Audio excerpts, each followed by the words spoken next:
Hello, Padmini, and welcome to the Mohan Nadkarni Foundation's MehfiLive series. How is Uh, it in I, Bangalore?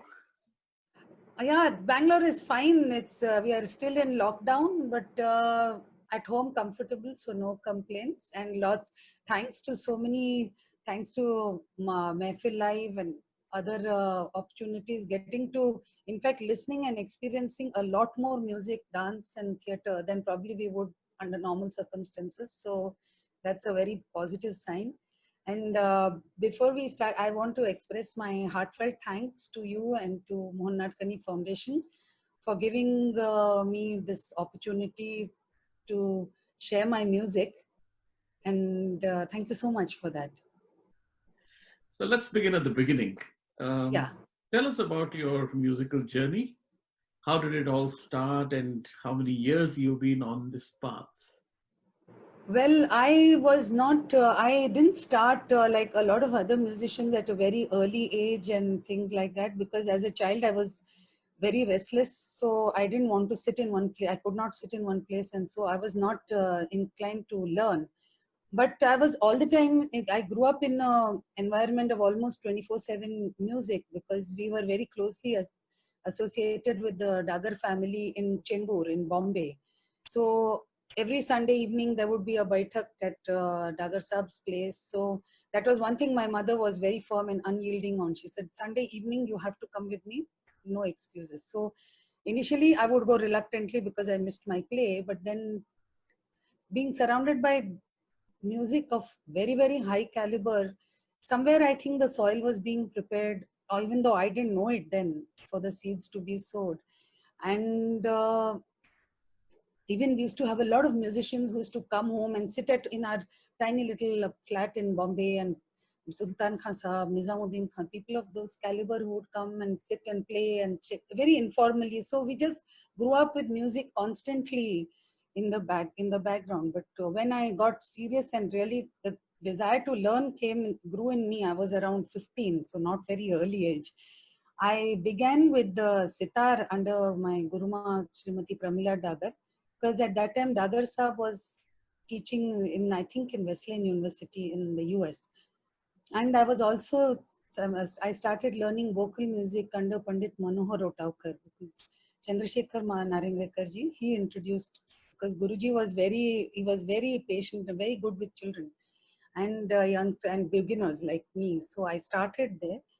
And this continued. Sitar I learned for 7 years. And in the meanwhile, we shifted our residence for a variety of reasons. Guruji was not able to come and teach. And Bombay being a big city, he lived very far. So at that time, Dagar Sahab used to come home, be in India also. And I felt that my interest in vocal music was stronger. And that actually around the age of, I think, 19, I very, very intense and rigorous voice culture training started with Dagar Saab, and that continued. My education with him continued until for 11 years until he passed away. So that is how I set out on that journey, at not at a very young age though, around the age of That's 19. interesting. You learned sitar for 7 years and then Yes. went off to vocal. How did that transition happen? And While I was learning sitar, about 2 years or so concurrently, there was an overlap with Dagar Saab. And in those 2 years, I would have this thought that this time I can, because I was also studying in college, and I would feel this time which I'm spending practicing sitar, I could practice vocal instead, because I found that both were very demanding masters and I was not able to do justice to both. And yeah, it was one of the most difficult conversations I had with my Guruma, that I want to devote my time completely to vocal music. But the impact of it has been there, because my foundation was with that. So I have had people telling me that we can see, normally in instrument you see gaiki ang, but in your gaiki we see instrumental approach. Maybe because the foundation was started there. Yeah. okay. And how did it all come to conclusion at Prabhata's door?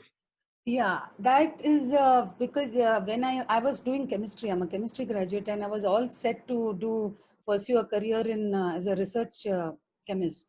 And but at the same time, I was doing French, I was doing theater, I was doing music. I didn't know where to go, so I took a gap year. And at that time, Dagar Saab was told me, he said he always felt that in the Indian context, a degree in music is very useful if you want to be associated with an institution going forward. So he said, "Beta, you इस पे थोड़ा गौर करना चाहिए पढ़ाई. You have to study, get a degree." And at that time, SNDT Prabhata was the head of the department, so I went to meet her, and I was just blown away by her sheer humility and open-mindedness to somebody like me who really came with a blank mind and blank slate, you know. And Dagarsa was the one who was keen that I've always been a huge fan of Prabhata, like so many countless others, that I should learn Khayal. And the zeroed in on Kirana Gharana because Kirana Gharana's the founder was Bande Ali Khan Sahab, who was a Rudra Veena player and who also was a Dhrupad singer. So there was a direct connection with what I was already doing. And temperamentally, I realized that down the road, and not at that point, that they are quite similar, Dhrupad and especially Kirana Gharana, because it's very meditative, it's very alap pradhan, slow tempo. You know, so there was no clash or confusion in the mind to imbibe both these streams simultaneously. And Daga Saab, he was the one who was a driving force behind my going to Prabhata. He told me, "You learn from Prabhata. Her music is what will suit you very well," which was remarkable for both my gurus. For him to suggest going to another guru, and Prabhata was and continues to be one of the most generous gurus. She welcomed me with open arms. She has never held back. So that is how I went to Prabhatai as a student first in the college, and then I continued from there. And the association still continues. To That is borrow how. your phrase which you just used, Gayaki Ang, similarly, is Yeah. there a Drupad Ang, so to speak, in your khayal?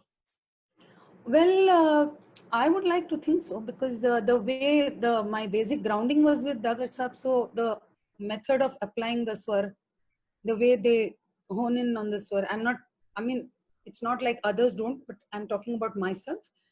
And the emphasis on the accuracy of the swar, or even in singing khayal, normally you don't see too many in Kirana doing boltan upaj, the using the combining that lay, sur and tal. It's a very exciting combination of melody and rhythm, the way you within the rhythm framework. So which was not now, which I had not, I feel learning Drupad helped me to work on that technique. And again, like I said, I feel then I believe they have a shared heritage. It's that I've always maintained this khayal grew out of Drupad, and a child has to resemble his parents, right? Right. That's very well said. Speaking of So speaking of gharanas, what are your views on staying true to a gharana style? What do you think of, there's lots of experimentation going on. People adopt various things. Not that it's a good thing or a bad thing, but what's your personal opinion about fidelity? my personal view is that gharanas need not be watertight compartments. There can be an infusion of ideas within there's certain amount of flow of creative ideas and idioms, but Where do you draw I the line? yeah, this is one of the strongest points of our music, is that it's your individuality which is rooted in a common base. So you can have a Yaman sung by a Kirana Gharana or a Yaman by a Jaipur or Agra, and they all come wearing a different garment, you know. And you can see the outlook, you can see the chaya, you can see the characteristics of Yaman, but each one is wearing a different, is coming in a different form. While being rooted in the common base. So if everyone, so in that sense, I believe that certain adherence to the gharana is desired, and I like to do that. Because if we all try to sing like one another, where is the difference? Yes, that's true. Yeah. Now, I believe you lived away from India for many years, Yes, outside India. 30 years. How For did you 30 keep years. your sadhana going, and how did you, keep in touch with It Prabhata? was very challenging. It was very challenging and very difficult. But I'm very blessed because my I very strongly had this passion. I turned my back on everything for music. There were so many things I wanted to do, and I just said no. This is where I want to be. So that is that was definitely my uh, that helped me to keep the fire alive. But living in different parts of the world where there was no what we say mahol. There was no mahol at all. But there is where my family support came in because we lived outside where we had to do everything ourselves. My parents, from the very beginning, after my marriage, my husband has been the wind beneath my wings. His support. I mean, when my children were young, I used to get up at 3 in the morning because 3 to 6:30 or 7 I used to do my riyas. Because after that I had to do the cooking and getting them ready to school and also my husband would actually sharing a little family secret here. He would get up and make tea for me because I don't function unless I get a cup of tea made by somebody else. So he would make the cup of tea at 3 in the morning, get up and make it, and then go back to sleep. And every day after day for years.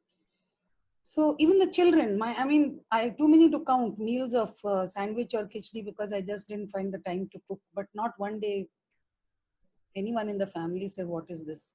They were able to share my vision and see the path that I'm walking on.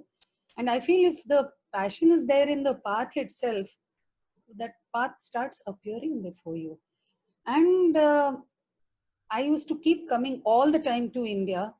So, and my good and very supportive gurus. I used to keep coming whenever I came, whenever I want, as often as I want. Prabhata, I would say, "Come. What do you want to tell? How would you?" So, and she would allow me to record what I would record what she taught me, and then because I could come only 2 months in a year when the children had holidays, And there was July, no August. online training in those days. Nothing, no, or no. There was no YouTube as a resource or anything. And I used to come in July, August, which, as you know, in Bombay is the peak monsoon season. But I think the option of not doing never even occurred to me because I had everyone who supported me. Whole, I couldn't have done it without their support, family, gurus, everybody. But you just said that, for the sake of music, you turned your back on many things. But it doesn't Yes. look like it because you've done theater, you know 6 languages, you've composed music, you've translated compositions.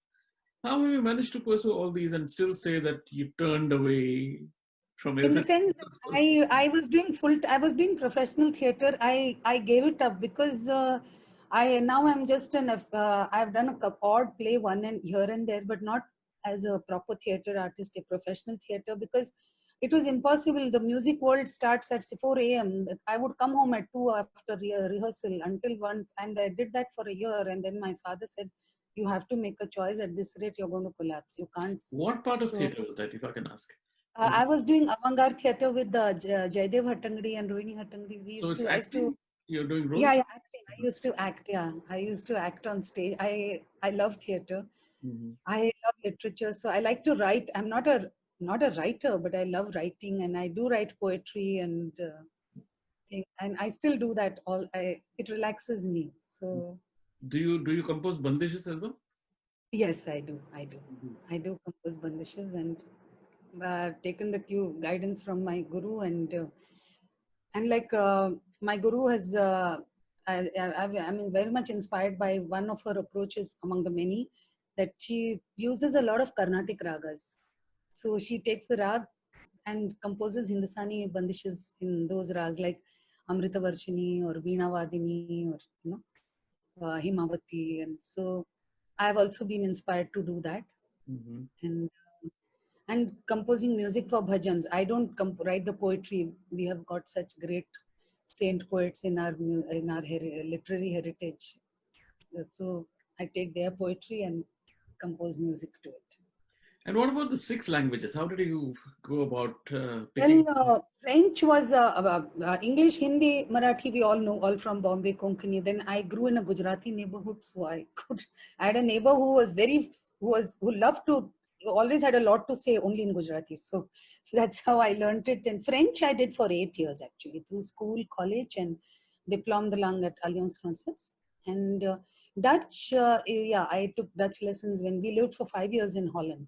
When my husband was posted in Amsterdam for 5 years. So at that time, I went for Dutch because, I mean, I'm not very fluent in Dutch, but like Hindi, Marathi, I think every language brings its own world of poetry, literature, and riches actually. And so we are so lucky that we can enjoy and understand so many different languages. It opens so many worlds to us, fascinating worlds to us. So, So, what do you propose to sing on Saturday? well, I'll start with a khayal and then maybe a bhajan or a thunri, and I probably round it off with a bhairavi. Yes, because you've got a very impressive repertoire, and we would like to get glimpses of as much as possible of the facets of Yeah, I'll do my best. her. And I hope we get to hear one of your own bandishes. If Yes, I am working. I'm hoping to do that. Yeah, I'll do that. Yeah. Well, thank you very much for coming on the show, and very nice of you. This was a great talk, and I think Thank you. Thank you. It we'll was a encourage pleasure. people to see this interview before they listen to you, and even after. And it's always remain on this page. So thanks again, and looking very much forward to Saturday. Same here. Looking forward to it. Thank you so much. You're welcome. Bye bye. Bye.